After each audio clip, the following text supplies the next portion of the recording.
Hey tennis fans, I'm Grace Carter and this is Tennis Now presented by Tennis Express. Tennis Express, we deliver tennis right to your front door. Order today and it ships today.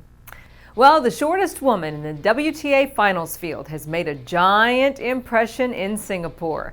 A dynamic Dominika Cibulkova dominated world number one Angelique Kerber to capture the WTA Finals championship and a champion's check worth more than $2 million. On her fourth championship point, Dominika closed a gutsy performance with a little help from the net.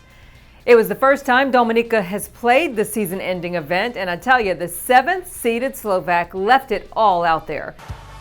But Kerber's defense could only last so long.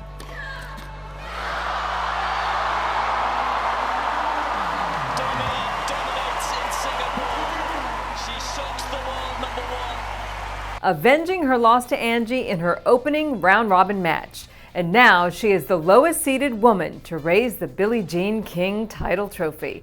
And the win vaults Dominika right into the top 5 for the first time. What a great way to end her best season ever. When I started the year, I was around 60, 70 in the world, so it wasn't like, okay, I'm gonna be top 5, you know. I just knew I'm playing good tennis and I wanted to go as far as I can, and that's what happened. And it's just, you know, teamwork and my people really pushed me that way right now.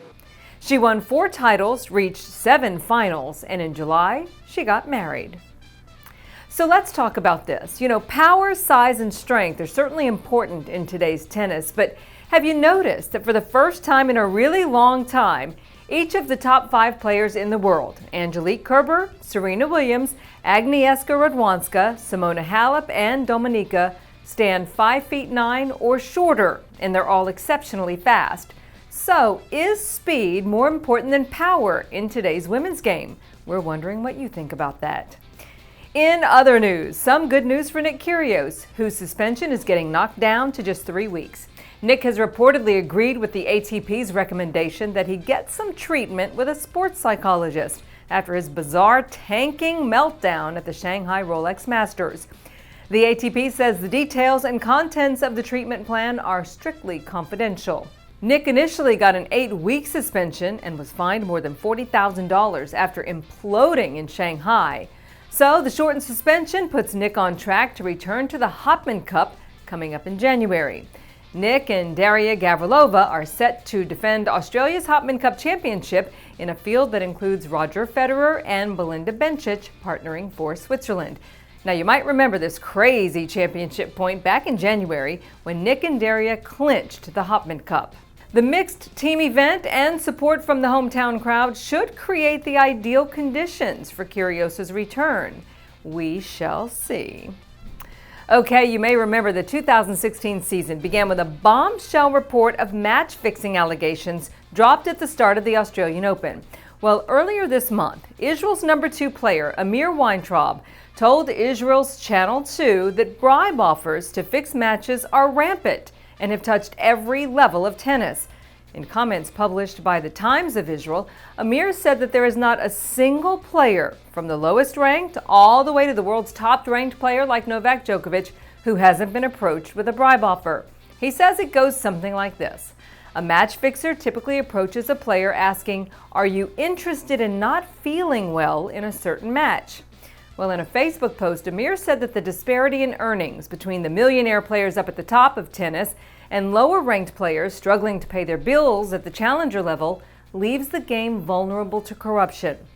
Following his Australian Open first-round win, world number 1 Novak Djokovic confirmed a member of his team was approached years ago in St. Petersburg by fixers.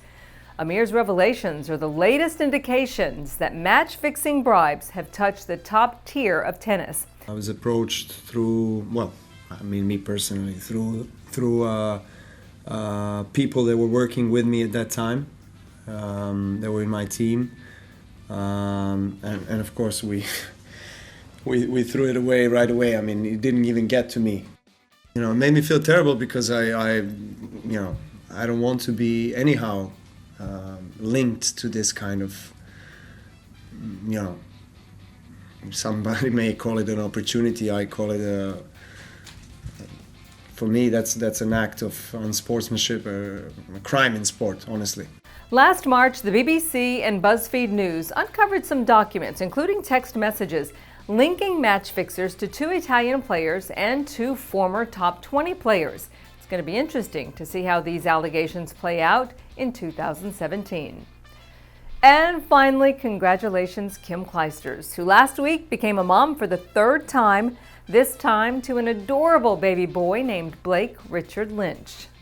Such a sweet photo. Baby Blake is the 3rd child for Kim and her husband, New Jersey native and former pro basketball player Brian Lynch.